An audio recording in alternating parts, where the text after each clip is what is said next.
செட்டிநாட்டு cauliflower பச்சை பட்டாணி வெள்ளை குருமா, சென்னகர கல் மசாலா வறுவல். காரைக்குடினாலே காரஞ்சாரமாக சாப்பிடக்கூடிய உணவு தான். நேர்மாற ஆப்போசிட்டாக பார்த்தீங்கன்னா இந்த வெள்ளை குருமாவில் வந்து பார்த்தீங்கன்னா காரமே சேர்க்க மாட்டாங்க. ஒரு மீனுக்கு ஒரு வித்தியாசமான மசாலா, யாருமே இந்த மாதிரி மீனுக்கு மசாலா ட்ரை பண்ணியிருக்க மாட்டாங்க. பாதியை காணாம தம்பி, பாதியா இன்னும் கொஞ்ச நேரத்தில் அதுவும் காணாமல் போகுது. பார்த்தீங்க வானம் இடி இடிக்க மண் வாசம் கம கமக்கா. இன்னைக்கு 2 வகையான சமையல் தரமாக பண்ணுறோம். தரமாக கொண்டு ஒரு முக்கியமான இடத்துக்கு கொண்டு ஒரு முக்கியமான விஷயத்துக்காக கொண்டு கொடுக்க போகிறோம். சரி, என்ன 2 சமையல் நீயே சொல்லி? 2 சமையல். ஒன்று வந்து செட்டிநாட்டு காலிஃப்ளவர் பச்சை பட்டாணி வெள்ளை குருமா. வெள்ளை குருமா, சென்னகர கல் மசாலா வறுவல். இதைத்தாங்க இன்னைக்கு 2 சமைக்க போகிறோம். அது அந்த மீன் வறுவல் வந்து ஒரு வித்தியாசமான செய்முறையாக இருக்கும். குருமா அது ஒரு வித்தியாசமான அரவையாக இருக்கும். இன்னும் ஸ்பெஷலாக சொல்லணும்னா அதுக்கு ஒரு சின்ன வரலாறே இருக்குங்க இந்த வெள்ளை குருமாவுக்கு. காரைக்குடி செட்டிநாடு உணவு வகையை சேர்ந்தது தான் இந்த வெள்ளை குருமா. காரைக்குடினாலே காரஞ்சாரமாக சாப்பிடக்கூடிய உணவு தான். அதுக்கு நேர்மாற ஆப்போசிட்டாக பார்த்தீங்கன்னா இந்த வெள்ளை குருமாவில் வந்து பார்த்தீங்கன்னா காரமே சேர்க்க மாட்டாங்க. ஒரே ஒரு கார வகை மட்டும் தான் சேர்ப்பாங்களே, மற்றபடி காரமே இருக்காது. அதே மாதிரி மசாலாக்கள் செட்டிநாட்டில் அதிக அளவில் பயன்படுத்துவாங்க எல்லா உணவுலையுமே, அதில் நான்வெஜ் ஆகட்டும் வெஜ் ஆகட்டும். ஆனால் இந்த குருமாவில் மசாலாவும் ரொம்ப கம்மியாக இருக்கும். ஸோ என்டையர்ல டிஃப்ரெண்ட்டாக இருக்கும். இன்னொன்று, இது வந்து பெரிய பெரிய நட்சத்திர ஹோட்டலுகளில் நைட்டு டின்னரில் கம்பல்சரி இந்த காரைக்குடி செட்டிநாட்டு உணவு வெள்ளை குருமாக்கு தனி ஒரு இடம், அதுக்குன்னு ஒரு தனி ரசிகர்களே இருப்பாங்க. ஸோ இந்த மாதிரி இந்த டிஃபன் ஐட்டம் இல்லாமல் இது கூட வந்து புலாவு, நெய் சோறு, ஸோ அதுக்கும் பார்த்தீங்கன்னா இந்த வெள்ளை குருமா அவ்வளோ ஆப்டாக இருக்கும். இதுக்கு ஒரு வரலாறே இருக்குது. பெரிய பெரிய ஹோட்டலில் வந்து பார்த்தீங்கன்னா இது வந்து ஒரு ஹோட்டல் ஷெஃபாலே ப்ராப்பராக பண்ண முடியாமல் காரணத்தால் செட்டிநாடுலேருந்து இது செய்யறதுக்குன்னு பிரபலமான சமைக்கிற மாஸ்டர்ஸ் இருக்காங்க பார்த்தீங்களா, அவங்கள கூப்பிட்டு ஸ்டார் ஹோட்டலில் செய்ய வைப்பாங்க. ஒரு வாரமாக போய் சொல்லாமல் நம்ம என்ன பலவீதா அவங்க வந்து செய்வாங்களா, ஏன்னா அவங்களுக்கு தான் அந்த பக்குவங்கள் அது தெரியும். ஸோ அந்த மாதிரி ஒரு அட்டகாசமான ஒரு வெள்ளை குருமா தான் இன்னைக்கு காணொலியாக காட்ட போகிறோம். அந்த குழந்தை வர வேணும்னு சொல்லி தான் இன்னைக்கு குழந்தைங்களுக்கு விருந்து கொடுக்க போகிறோம். அந்த தம்பதியர்கள் யாருன்னு பார்த்தீங்கன்னா திருமதி ஜெயசூர்யா மற்றும் திரு வினோத். அவர்களுக்காக உணவு கொடுப்பவங்க யாருன்னு பார்த்தீங்கன்னா திரு மேகநாதன் அவர்கள் செங்கல்பட்டுலேருந்து கொடுக்க சொல்லியிருக்காங்க. இப்போ பார்த்தீங்கன்னா மழை பெய்யுதுங்க. அவங்க நினைச்ச மாதிரியே கடவுள் ஆசீர்வாதம் பண்ணிட்டு இருக்காங்க. அந்த ஆசீர்வாதத்தோட அந்த குழந்தை அவங்களுக்கு சீக்கிரமாக கிடைச்சி அந்த குடும்பம் இன்னும் சந்தோஷமாக அந்த குடும்பம் விருத்தி அடைஞ்சு அந்த குழந்தை கையால் இன்னும் கஷ்டப்படுற ஏழை எளிய மக்களுக்கெல்லாம் மீண்டும் மீண்டும் உதவணும் என்று நம்ம கட்டது கையில் குடும்பத்தின் சார்பாகவும் இன்னைக்கு பசியார போகிற கடவுளின் குழந்தைகள் சார்பாகவும் வாழ்த்துக்களையும் நன்றிகளையும் தெரிவித்துக் கொள்கிறோம். இதோட மனநலம் பாதிக்கப்பட்ட கடவுளின் குழந்தைங்களுக்கு என்னென்ன விருந்தெல்லாம் கொடுக்குறோன்னு பார்த்தீங்கன்னா அருமையான கொங்கு நாட்டு வெள்ளை பிரியாணி. ஏன்னா அப்போதானே அந்த குருமா வெள்ளை குருமாக்கு ஏற்றுக்கிற மாதிரி நல்ல சத்தான காய்கறிகளை போட்டு கிச்சடி, அதுக்கு ஒரு தேங்காய் சட்டினி. அப்புறம் சொல்லு, கிளைமேட்டுக்கு ஏற்ற மாதிரி போதா? ஆமாங்க. அதோட நம்ம வழக்கமாக செய்கிற ஸ்பெஷல் பைனாப்பிள் கேசரி. இந்த விருந்தெல்லாம் சூடாக சுவையை எடுத்துகிட்டு போய் குழந்தைங்களுக்கு இரவு விருந்து கொடுக்க போகிறோம். செட்டிநாட்டு வெள்ளை குருமாக்கு தேவையான பொருட்கள் பார்க்கலாம். தேங்காய் எண்ணெய், பட்டை, ஏலக்காய், அன்னாசி பூ, பச்சை மிளகாய், பெரிய வெங்காயம், இஞ்சி அரவை, பூண்டு அரவை, புதினா இலை, சோம்பு, தேங்காய், கசகசா, முந்திரி, காலிஃப்ளவர், ஃப்ரெஷ் பட்டாணி, உப்புத்தோல், மல்லி இலை. அடுத்து இந்த வெள்ளை குருமாக்கு ஒரு வெள்ளை அரவை ஒன்று தயார் பண்ண போகிறோம். அந்த அரவை தான் வந்து பார்த்தீங்கன்னா இந்த குருமாக்கு நல்ல திக்னஸும் கொடுக்கும், நல்ல வாசனையும் கொடுக்கும். இது ரொம்ப முக்கியமானது. பார்த்துங்க என்னென்ன பொருள்னு ஐயா சொல்லுவார். ஒரு 1/4 முடி அளவு தேங்காய், ஒரு 1.5 டேபிள் ஸ்பூன் அளவுக்கு கசகசா, ஒரு 3/4 டேபிள் ஸ்பூன் அளவுக்கு சோம்பு, ஒரு 25 முந்திரி. நம்ம நார்மலாக குருமாவுக்கு நைஸாக அரைக்கிற மாதிரி இல்லாமல் கொஞ்சம் கொரகொரப்பாக இந்த அரவை நம்மளுக்கு வேணும். ரொம்பவும் கொரகொரப்பாக இல்லாமல் ரொம்பவும் நைஸாக இல்லாமல் நம்மளுக்கு வேணும். இதுதாங்க செட்டிநாட்டு அரவை. இன்றைக்கி வந்து செட்டிநாட்டில் பாரம்பரியமாக பண்ணுறவங்க வெள்ளை குருமாக்கு இந்த அரவையை பயன்படுத்தி தான் செய்கிறாங்களே. அதனால தான் இந்த குருமா வந்து பார்த்திங்கன்னா அவ்வளோ ஃபேமஸாக இருக்குது.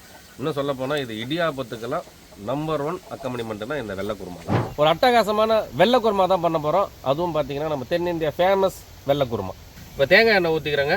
நீங்கள் ஒரு 6 பேர் இருந்தீங்கன்னா 100 கிராம் அளவுக்கு தேங்காய் எண்ணெய் சேர்த்துக்கோங்க. குருமாவுக்கு ரொம்ப முக்கியமானது தேங்காய் எண்ணெய் தான். 6 பேருமே சேர்க்கணுமா, ஒரு ஆள் சேர்த்தா போதுமா? சமைக்கிற ஆள் தான் நான் சேர்க்க சொன்னேன். 6 பேர் சாப்பிடும் போது வந்தால் போதும் 6 பேர். வெறும் ஏலக்காய், பட்டை, அன்னாச்சி பூ. நீங்கள் 2 அன்னாச்சி பூ சேர்த்துங்க 6 பேருக்கு. ஒரு 5 பட்டை, ஒரு 6 ஏலக்காய். பட்டைனாலே 3 கோடு தாங்க. அதே மாதிரி இந்த குருமாக்கு காரத்துக்கு வெறும் பச்சை மிளகாய் மட்டும்தான். ஈவன் இந்த மஞ்சள் தூளோ எந்த காரத்தூளுங்களும் சேர்க்கக்கூடாது. காரத்துக்காக பச்சை மிளகாய் ஒரு 8 பச்சை மிளகாவை 2ஆக கீறிக்கணும்.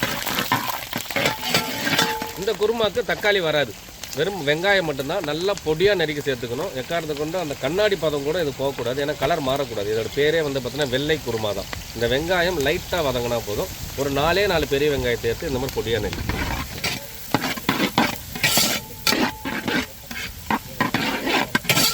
ஒரு கை கொத்தளவு புதினா.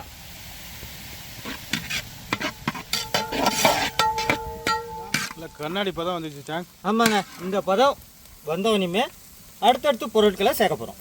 இப்போ இஞ்சி பூண்டு அரவை சேர்த்துக்கிறாங்க. ஒரு 50 கிராம் அளவுக்கு பூண்டு அரவை,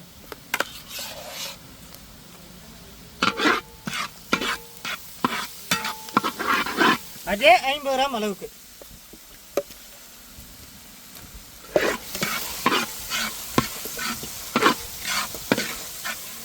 இந்த நேரத்தில் காய்கறி சேர்த்துக்கணும். நாங்கள் வந்து காலிஃப்ளவரும் பச்சை பட்டாணி சேர்த்துக்கணும். சின்னதாக ஒரு பூ. 200 கிராம் பட்டாணி எடுத்தீங்கன்னா உங்களுக்கு 100 கிராம் கிடைக்கும்.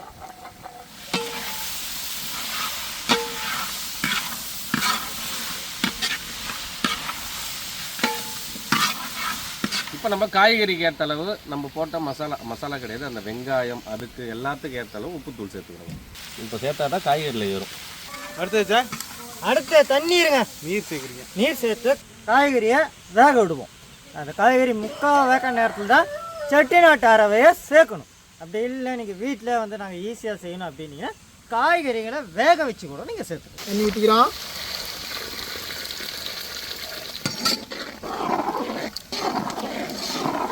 ஐயாவுக்கு தண்ணி பத்தலைங்களா? இல்லைங்க, நம்ம ஒரு கிட்டத்தட்ட 70 பேர் கொடுக்குறோம், அதுக்கு ஏற்ற அளவு நம்ம சேர்த்துக்கணும்.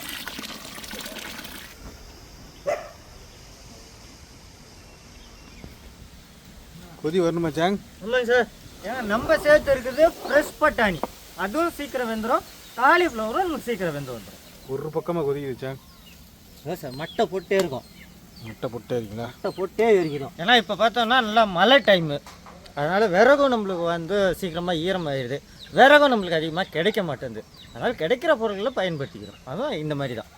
காய்கள்லாம் அதாவது காலிஃப்ளவர்லாம் முக்கால் வேக்காடில் இருக்குங்க. இந்நேரத்தில் தான் நம்மளுடைய செட்டிநாட்டு அரவையை சேர்க்கணும். இந்த அளவு தான் குறப்பாக, இந்த அளவுக்கு குறப்பாக இருக்கணும். ஒன்றும் அதிகமாக இருக்கா? நம்ம எவ்வளோ கெட்டியாக இருக்கு பாருங்கள்.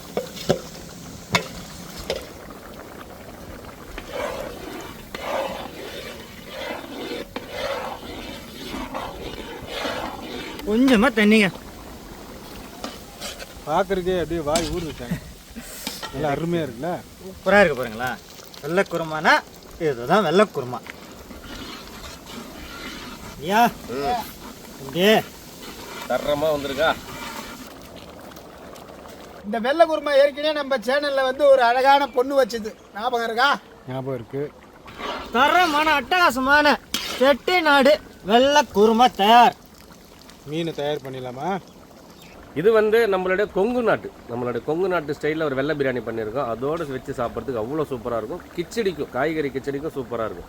இருந்தாலும் ரெண்டுத்துக்கும் சேர்த்த மாதிரி ஒரு மீன் வறுவல், அது வித்தியாசமான மசாலாவோட வாங்க பார்க்கலாம். அழகா மார்க்கெட்டில் அருமையா ராமேஸ்வரம் மீன், சங்கரா மீன் வாங்கியாச்சு. இப்போ போய் சுத்தம் பண்ண போகிறோம். எங்கே போய் சுத்தம் பண்ண போகிறீங்க? போகிறோம். தோல் அடிக்கிறோம். மீன்களா அப்படியே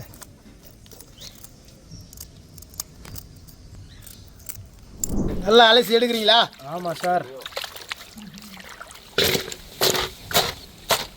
அறுபடி அரசரமா?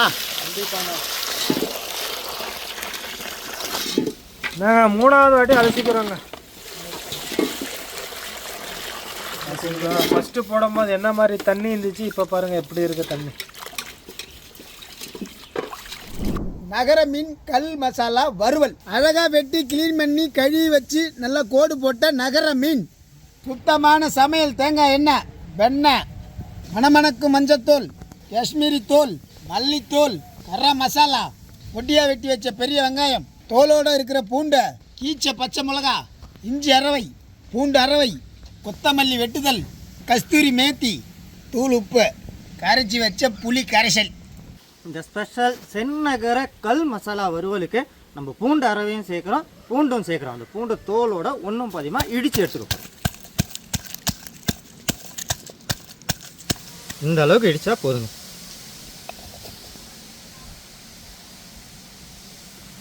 நமக்கு கல்லும் ஏதுவான சூட்டில் சுமார் அட்டகாசமாக காத்துட்டு இருக்கு. இப்போ நம்மளுடைய செந்நகர கல் மீன் மசாலா எப்படி பண்ண போகிறோன்னு பாருங்கள். ரொம்ப இன்ட்ரெஸ்டிங்காக இருக்கும், வித்தியாசமாகவும் இருக்கும். வாங்க பார்க்கலாம். வீட்டில் ஒரு டசன் மீன் எடுக்கிறீங்கன்னா, அதாவது 12 மீன்.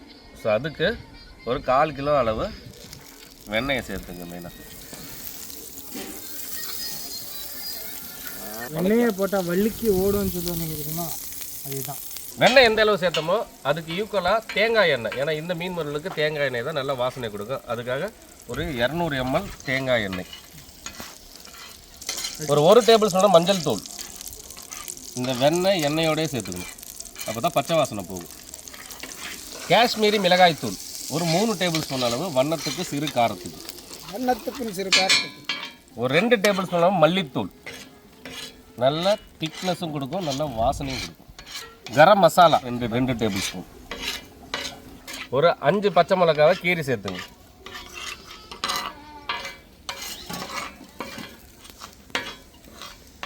ஒரு 5 பல்லு பூண்டை நல்லா இடித்து சேர்க்கணும் தோலோட, நல்ல வாசனைக்காக. இந்த மீனுக்கு இதெல்லாம் சேர்த்தா சரியான மசாலா கிடைக்கும்.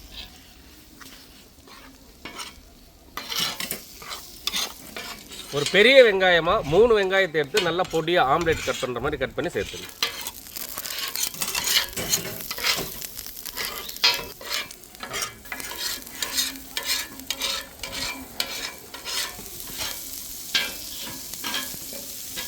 மசாலாவே வேற லெவலில் இருக்கு ஐயா. ஒரு 50 கிராம் அளவு இஞ்சி அரவை குடும்பத்தில் சேர்த்துக்கணும்.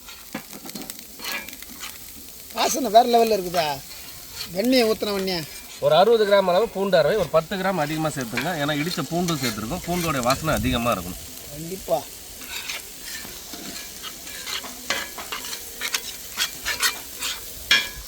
இன்னும் கொஞ்சம் நம்மளோட மசாலா நல்லா லூஸ் பண்ணுறதுக்காக கொஞ்சம் வெண்ணெய் சேர்த்துக்கிறோம். அதே சமயத்தில் இந்த வெண்ணெய் நல்லா மெல்ட் ஆகி இந்த மசாலாவில் ஏறும்போது நல்ல சுவை கிடைக்கும்.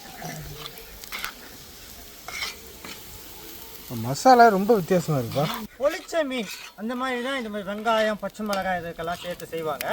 ஆனால் இந்த ஸ்பெஷல் மீன் வறுவலுக்கு இந்த தான் ரொம்ப ரொம்ப ரொம்ப முக்கியமானதுங்க. ஸ்பெஷல் மசாலாவுக்கு தேவையான அளவு உப்புத்தூள். நீ ஒரு முட்டை ஒரு ஆப்பாயில் ஓரமாக போட்டுக்கோ. நெய்யில் ஆப்பாயில் போட்டு சாப்பிட்டா எப்படி இருக்குன்றத வந்து இப்போ நான் மக்களுக்கு சொல்லுவேன்.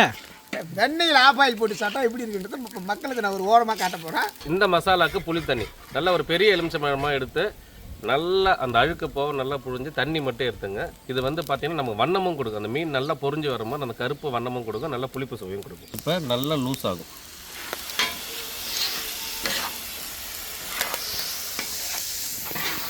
என்ன வேலை செய்கிறான் பாரு ஒருத்தன் கேட்டியா.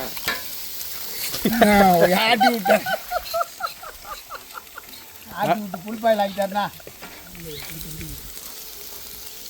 ஏய் இல்லைடா சாப்பிட்ற சுவையாக இருக்கும். ஆம்லேட் மசாலாடா கலக்கி ஆக்கிட்டாரு. என்னங்க ஐயா மசாலா கலக்கியா? அதாவது ஒரு உணவுல இருந்து தான் இன்னொரு உணவு வந்து உருவாகும். இப்படி தான் கண்டுபிடிக்கிறதுடா. ஏய் மொட்டா. ஐயோ இங்கே ஒரு அவருவா. நீங்கள் எனர்ஜி எடுத்துக்கணுங்க. தேங்க்ஸ்ண்ணா தம்பி, தேங்க்ஸ். வணக்கம் போல அழுவு. மீதி இருக்கிற வெண்ணெயை சேர்த்துக்கிறேங்க. இந்த வெண்ணெயை ஃபுல்லாகவே தேங்காய் எண்ணெயிலையும் அந்த வெண்ணெயிலே இந்த மசாலா சூப்பராக வந்துடுச்சு. மீனை நம்ம எதில் பொரிக்க போகிறோம்னா தேங்காய் எண்ணெய் பயன்படுத்தி பொரிக்க போகிறோம்.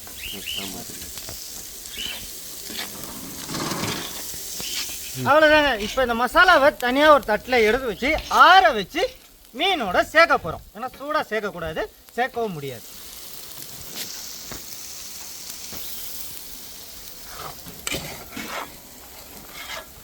எவ்வளோ உதவி பண்ணிட்டீங்களா? பார்த்தேன், முட்டையை உடைக்கும் போது பார்த்தேன். ஒரு உதவி பண்ணுங்க. பூண்டோடைய டேஸ்ட்டு மசாலாவில் தனியாக தெரியுது. உங்களுக்கு மீன் இல்லை, நக்கிட்டீங்களா? மசாலா தானே முக்கியம். மசாலா தான் நக்கிட்டீங்கல்ல, டேஸ்ட்டு பார்க்கணுயா. அப்புறம் நம்ம மீனில் சேர்க்கும் போது குறைஞ்சா அதுக்கேற்ற மாதிரி நம்ம சேர்த்துக்கலாம். அதனால தான் ஆற வச்சுக்கலாங்களா?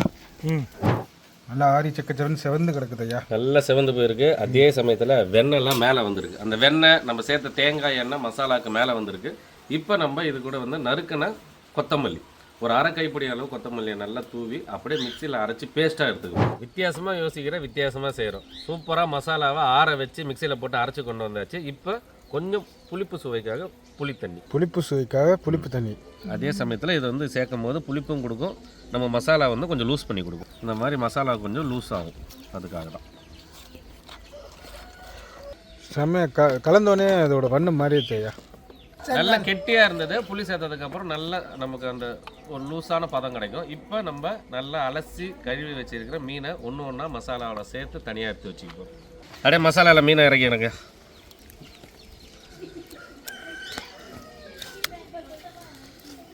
சின்னகரையா? ஆமாங்கய்யா, சின்னகரில் நகர. அப்போ எடுக்கும் போதே உங்களுக்கு ஒரு சைடு காட்டுற பாருங்க மசாலா எந்த அளவு விட்டுதுன்னு. இந்த மாதிரி எல்லாத்தையுமே அப்படியே ஒன்றா இல்லைன்னா மொத்தமாக கூட போட்டு பிசைஞ்சு எடுத்துடலாம், ஒன்றும் பிரச்சனை கிடையாது. அப்படி எடுத்து பேஷன்லேயே வைக்கிறீங்களா? அப்போ தான் மீன் ஃபுல்லாக மசாலா, எல்லா மசாலாவும் ஒரு மீனோட ஒரு மீன் சேர்ந்து வரும். நல்லா பேஷன்லேயே வைக்கிறோம். உன்னோட ஒன்றா மசாலா ஓட்டாதா சார்?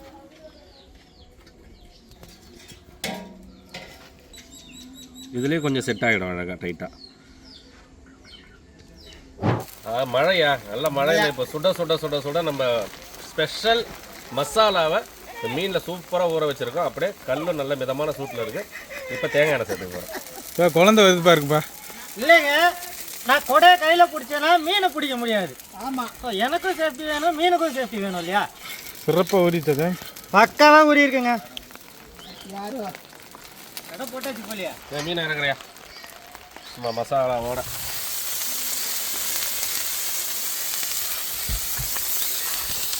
இதில் திருப்பி போகிறதுக்கு இடம். ஆமாங்க,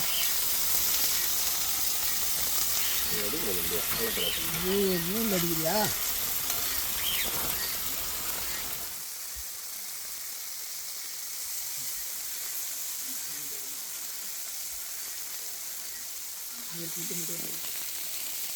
நீங்கள் ஒரு பக்கம் எண்ணெய் ஊற்றுறீங்க, ஒரு பக்கம் தண்ணி ஊற்றுது. திருப்புறீங்களா? ஆமாம் சார். திருப்பி போட்டுங்க. திருப்பி எடுத்துறீங்களா? எடுத்துட்டோம்னா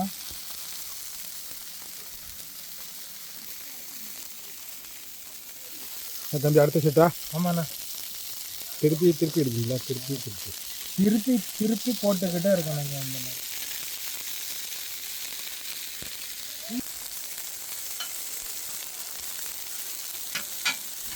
கொங்கு நாட்டு ஸ்டைலில் ஒரு வெள்ளை பிரியாணி பண்ணியிருக்கோம். இப்போ தம்மு உடைக்க போகிறோம். கமக்கதையா. கொங்கு நாடுனாலே அந்த தக்காளி அப்படியே பார்வைக்கு அப்படியே முழுசாக தெரியணும். சிறப்பையா. அரிசி ஒன்று எவ்வளோ நீட் இருக்குது பாருங்க. ஐயா, கடவுளின் குழந்தைங்களுக்கு நம்மளுடைய ஃபேவரட் பைனாப்பிள் கேசரி, நல்லா முந்திரி திராட்சை எல்லாம் போட்டு சும்மா தலை அல்வா மாதிரி ரெடி பண்ணிக்கிறேன் பார்த்தீங்களா? ஆனால் இது கேசரி. குழந்தைங்களுக்கு ஆரோக்கியமான காய்கறிகள்லாம் போட்டு கிச்சடி தயார் பண்ணிட்டே இருக்குங்க. கிச்சடி? ஆமாங்க. ஒருத்தர் கொட்டை, ஒருத்தர் கிண்டை, தமாஸ் தான் போங்க. தலை 5 ஸ்டார் ஹோட்டல்லே சமைக்கக்கூடிய செட்டிநாட்டு வெள்ளை குருமாவை நம்ம 2 மாதம் தரமாக செஞ்சு கொடுத்துருக்காங்க. தரம் தான், வாசனை கமகமன்னு இருக்குது வெள்ளை குருமா. அது மட்டும் இல்லாமல் செந்நகர மீன் கல் வறுவல் வேறு லெவலில் இருக்குது. எல்லாம் ரெடி பண்ணி பக்காவாக ரெடி பண்ணியிருக்கோம். இப்போ நம்ம சுவைக்கிறோம், அப்படியே தூக்குறோம். குருமா சாப்பிட்டாலே வாசனை வரும். இந்த வெள்ளை குருமா வேறு லெவல் தான். ரெஸ்டாரண்ட்டில் செய்கிற மாஸ்டரும் நம்ம மாஸ்டருக்கும் ஈக்குவலாக செஞ்சுருக்கேன். இந்த தட்டை விட்டுருவோம். இதுக்கு தான் நம்ம நடுவில் நிற்கிறது. பச்சை பட்டாணி எல்லாத்தையும் போட்டு சாப்பிடும்போது சுவையை வந்து நல்லா தூக்கி கொடுக்குதுன்றது வந்து அந்த வாசனையிலையும் தெரியுது. முன்னாடியே சொன்ன மாதிரி தாங்க, இந்த வெள்ளை குருமாவில் கார வகைகளே கிடையாது. அந்த பச்சை மிளகாவோட சிறு காரத்தோட அந்த அரவையோடு சாப்பிட்றதுக்கு ஒரு அட்டகாசமான வெள்ளை குருமா. இன்னும் சொல்ல போனால் இதில் வந்து இந்த 2 காய்கறி தான் மோஸ்ட்லி சேர்ப்பாங்க. வெறும் காலிஃப்ளவர், பச்சை பட்டாணி.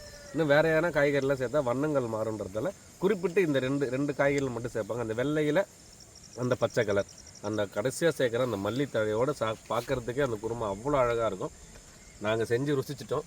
நீங்களும் இந்த காணொலியை பார்த்துட்டு வீட்டில் ட்ரை பண்ணி பாருங்கள். கண்டிப்பாக வேறு லெவலில் இருக்கும். நீங்கள் வந்து சுவைக்கும் போதே தெரியும் இது வரைக்கும் சுவைக்காத ஒரு குருமான்னு. ரீசன் என்னன்னு பார்த்தோம்னா, நம்ம வாயில் கடிக்க அந்த தேங்காவுடைய அரவை அதை குறப்பாக அரைச்சது அப்படியே நம்மளுக்கு தெரியுது. அதோட சோம்பு ரெண்டாவது பார்த்தோம்னா நம்ம டைரெக்டாக காய் வேக வச்சதுனால அந்த காய்களோட சுவையும் சத்தும் மொத்த குருமாலையும் நம்மளுக்கு தெரியுதுங்க. ஃபென்டாஸ்டிக் ஐயா, ஃபென்டாஸ்டிக். நகர மீன் கல் வறுவல் மசாலா மகிமை தான். பாதியை காணாம தம்பி, பாதியா இன்னும் கொஞ்ச நேரத்தில் அதுவும் காணாமல் போகுது பார்த்தீங்க. மீன் பார்த்தீங்களா எவ்வளோ ஃப்ரெஷ்ஷான மீனுன்னு. மழை வருதுங்க, தம்பி கொடை பிடிச்சிக்கிறாரு, அவருக்கே வாய் வருதுன்னா கேமராமேன் டெய்லி அங்கே எடுக்கும்போது நீங்கள் எப்படி சாப்பிட்றீங்க? ஒரு மீனுக்கு ஒரு வித்தியாசமான மசாலா, யாருமே இந்த மாதிரி மீனுக்கு மசாலா ட்ரை பண்ணியிருக்க மாட்டாங்க. நாங்கள் புதுசாக ஒரு மசாலா ட்ரை பண்ணி அந்த அளவு அது கல்லில் அந்த வெண்ணெயோட தேங்காய் எண்ணெயோட நம்ம சேர்த்த அந்த கார வகைகள் இஞ்சி பூண்டு எல்லாம் சேர்த்து ஒரு அரவை அரைச்சி அதுக்கப்புறம் மீனில் சேர்த்து கல்லில் பொரித்து அந்த தேங்காய் எண்ணெயோடு சாப்பிட்றதுக்கு அவ்வளோ சூப்பராக இருக்குது. ஒரு வித்தியாசமான சுவை, நல்லா அந்த இழுத்து பிடிச்சிருக்கு அந்த மசாலா, நல்ல டேஸ்ட்டு. இதுவும் ட்ரை பண்ணி பாருங்கள். இந்த மசாலா உண்மையிலே ஸ்பெஷலான மசாலா தாங்க. எந்த மாதிரி மீனை கூட இது பயன்படுத்தலாம். இன்னும் ஸ்பெஷலாக சொல்லணும்னா நம்ம சேர்த்த வெண்ணெய், அந்த வெண்ணெயோட சுவை, தேங்காய் எண்ணெயோடைய மனம், அதுவும் வெங்காயம்லாம் போட்டு வதக்கி அரைச்சோம் பாருங்க. உண்மையிலே நாங்கள் இதை நேற்று ட்ரை பண்ணோம். நாங்கள் 1 கிலோ மீன் எடுத்து நேற்று ட்ரை பண்ணோம். அது அவ்வளோ அட்டகாசமாக இருந்துச்சு. அதைத்தான் இன்றைக்கி உங்கள்கிட்ட காட்டிடுவோம். நீங்கள் இதே மாதிரி செஞ்சு சாப்பிட்டு நீங்கள் கமெண்டில் சொல்லுங்கள். ஏன்னா அப்போ தான் அதோட சுவை உங்களுக்கு தெரியும். சும்மா அருமையான மீன் வறுவலும் செட்டிநாட்டு வெள்ளை குருமாவும் தரமாக சுவைச்சோம்.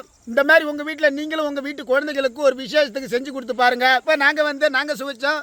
கடவுளுடைய குழந்தைகளுக்கு கொண்டு தடப்படலாம் விருந்து கொடுக்க போகலாம். இன்னைக்கு இவ்வளோ விருந்து எதுக்காக தயார் பண்ணியிருக்கோம்னு பார்த்தோம்னா, திருமதி ஜெயசூர்யா மற்றும் திரு வினோத் அவர்களுக்கு குழந்தை பாக்கியம் வேண்டிதான் இந்த விருந்து தயார் பண்ணோம். இப்போ குழந்தைங்களோட கடவுள் காலையிலே ஆசீர்வாதம் பண்ணிட்டாரு மலை மூலியமா. கடவுளின் குழந்தைங்கள்ட்ட போய் இந்த விருந்தை கொடுத்து அவங்களோட ஆசீர்வாதமும் வாங்க போகிறோம். அருமையான தாளிப்பு போட்ட தேங்காய் சட்னி, நெய் சோறு, நம்ம ஃபேவரட் பைனாப்பிள் கேசரி, செட்டிநாட்டு வெள்ளை குருமா தரமாக ரெடி பண்ணிட்டு வந்திருக்கோம். காய்கறி போட்டு பக்காவாக கிச்சடி ரெடி பண்ணிட்டு வந்திருக்கோம். நகர கல் வறுவல் பக்காவாக ரெடி பண்ணிட்டு வந்திருக்கோண்ணா. இந்த அருமையான நாளுக்காகவும் நேரத்திற்காகவும் நன்றி கூறுகின்றோம். இந்த நாளிலே திருமதி ஜெயசூர்யா, திரு வினோத் இவர்களை நீர் அபரிதமாக ஆசீர்வதித்து வழிநடத்தி வருகின்றீர் ஆண்டவரே. அதற்காக நன்றி கூறுகின்றோம். ஆம் தகப்பனே, இந்த உலகிலே அவர்களை இணைத்து ஒன்றாக மகிழ செய்தீரே ஆண்டவரே. அவர்களுக்கு நல்லதொரு குழந்தை வரத்தை தந்து மறு ஆண்டு அவர்கள் உமக்கு சாட்சி சொன்ன பிள்ளைகளாக வாழ மது ஆசீர்வாதத்தை அருள்வரங்களையும் தரும்படியாக ஜெபிக்கின்றோம். மேலும் அவர்கள் செய்கின்ற தொழிலை ஆசீர்வாதையும் அவர்களை என்றும் நீர் மது அரவணைப்பில் வைத்து பாதுகாத்து வழி நடத்தும். அவர்கள் போகும்போது வரும்போதும் அவர்களுக்கு உற்ற துணையாக இருந்து மது காவல் தூதர்களை அனுப்பி அவர்களை பாதுகாத்து பராமரிக்க வேண்டுமாக ஜெபிக்கின்றோம்.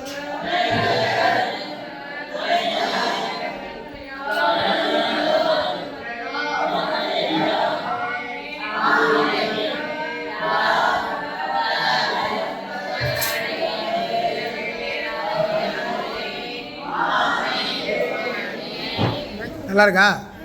கிச்சன் நல்லா இருக்கா? கிச்சன் நல்லா இருக்காம்மா?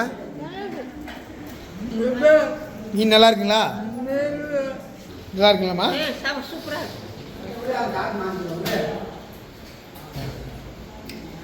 மீன் நல்லா இருக்குங்களாம்மா? நல்லா இருக்காம்மா? தம்பி சாப்பாடு நல்லா இருக்கடா? சோறு சிரி சட்னி ஒழுங்கு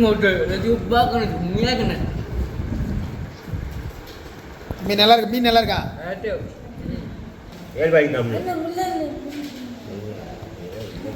தம்பி எப்படிப்பா இருக்கு சாப்பாடு? நல்லா இருக்கா? மீன் நல்லா இருக்கா?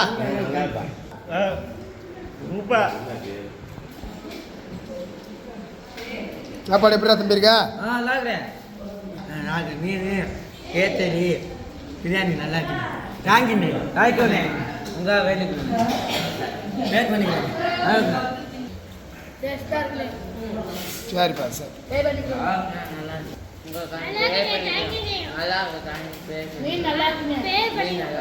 தேங்க்யூப்பா.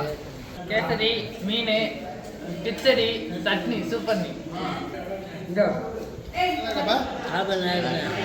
மீன் நல்லா தான் ஃபுல்லாக நல்லா இருக்கும். சரிப்பா சரிப்பா, ரொம்ப சந்தோஷம்ப்பா. பார்த்துருப்பீங்க நம்ம கடவுளோட குழந்தைகளுக்கு தடப்படலான இரவு விருந்து கொடுத்தோம். இந்த விருந்து எதுக்காக கொடுத்துட்டு பார்த்தீங்கன்னாக்கா திருமதி ஜெயசூர்யா மற்றும் திரு வினோத் அவர்களுக்காக உணவு கொடுப்பவங்க யாருன்னு பார்த்தீங்கன்னா திரு மேகநாதன் அவர்கள் செங்கல்பட்டுலேருந்து கொடுக்க சொல்லியிருக்காங்க.